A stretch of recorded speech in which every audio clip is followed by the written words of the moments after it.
It all started with a school in another city where my parents sent me because they went to another country to work. There were a lot of different people studying there, rich and poor, even deputies. I was the most ordinary guy who no one noticed and who wanted to find a new girlfriend in this school, because there were the most beautiful girls in the country. Later that morning, I find Blossom in the stairwell looking for her class. I help her and she thanks me. But when I try to start a conversation, Blossom says she has to go and leaves. The girls did not even notice me. One day the most beautiful girls in our school came to see me. One girl was telling her father scolded her for not wanting to study and to get better grades, and he also beats her sometimes. She said she couldn't stand him anymore and didn't understand how her mother could stand him and wanted to get away from him because he was too strict. I walked by them and heard them laughing. When I got behind them I turned around and saw how they were dressed. So why were they dressed like that? There is only one reason why they keep dressing so provocatively. Yes, their uniforms are very uncomfortable and small.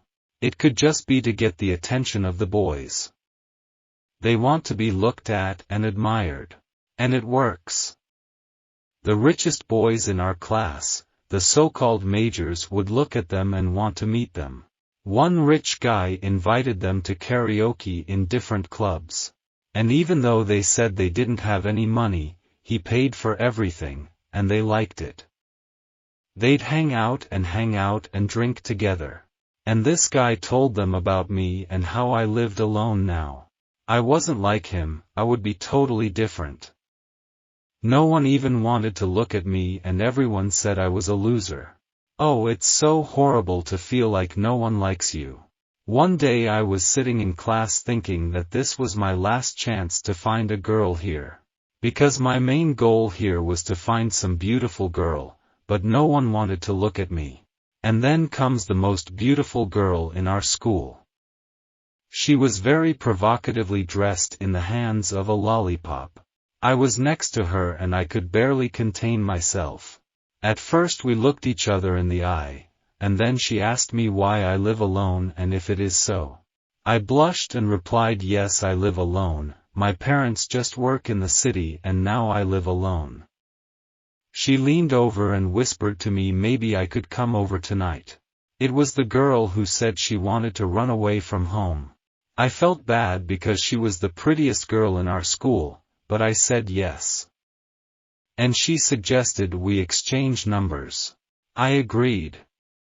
She started to leave and told me to remember to text her my address. I was totally shocked by what had just happened. Then the bell rang and I went home thinking, why me? Why did she like me? A cold sweat ran down my spine. When I got home, I quickly started cleaning up so everything would be clean. Next, she texted me that she was on her way up. I was so happy that I even jumped for joy. She knocked on my door, I opened it and saw her. She stood there with her backpack and suitcase in her hands. Even though I didn't understand why she was carrying it, I was so shocked, I didn't care. It seemed as if she had run away from home to me. Yes, it was so she came to my house and I could not take my eyes off of her. She asked me if I could come in and I said sure, come on in. I wanted to help her with her bags, and when I was behind her she started to undress and I saw that. Next we went in. She basically liked my house. For some reason she closed the curtains as soon as she came in. Then I showed her my house, showed her where the shower was, where she would sleep and where I would be. She went into the shower where I began to eavesdrop on her. I jumped so she wouldn't notice. When she started to come out I quickly sat down as if nothing had happened. She came out very pretty. She sat down next to me and we started watching TV with different movies on, but I couldn't tear my eyes away and start thinking. When she asked me what to watch I didn't hear her and then said I didn't care, let her choose. She put on a film about traveling. It was her dream to travel. I had some iced coffee in the fridge and I offered it to her since she didn't want tea. We both drank that coffee and I couldn't believe this was happening to me. There was a scene in the movie about people catching fish, but every kind of reba made me sick. I could barely contain myself. I tried not to let her see I was sick. I left quickly, and when that scene was over I came back. She was sleepy and I went to show her where to go. She liked the room she had to live in. She started to change. At this time I closed the doors and started to listen to what she had in there. And then she called out to me and herself. What could it be? I couldn't even imagine. Unfortunately, she just wanted to say good night. She fell asleep next, and I stood by her door thinking about her, thinking maybe I should go in and see her. I was in a cold sweat, but I couldn't go in. All I could do was imagine her. I thought about how she was lying there, what she was thinking about me. I started to open the doorknob and then I remembered laughing at her and I took my hand away at the same moment. I went into the kitchen and had a drink, and then another.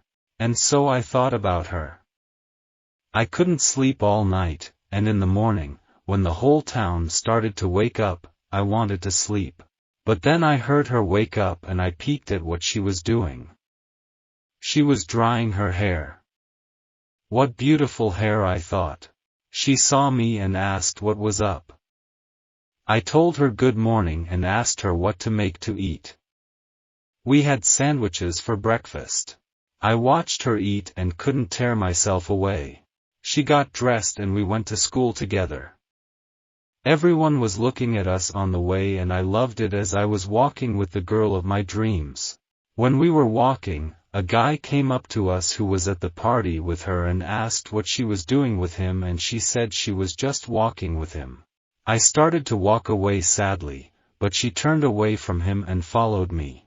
In second period, when we had basketball, the ball flew behind the school. When I ran after it I saw her again. She was sitting in the corner feeding a rabbit. I didn't understand what the coincidence was. And then her friends who were sitting on the bench were talking amongst themselves about her. Why did everyone like her so much? It's because she's easygoing, the other one answered. But I did not understand why they thought so about her. They do not even know her. As I listened to this, a ball came flying at me. I got my nose smashed in and a tooth knocked out. I was sitting there, and this rich guy called out to me to go with him. He said behind the school, "Why are we going together?" I told him we were in the same class. He looked at me and started beating me. And then she comes in.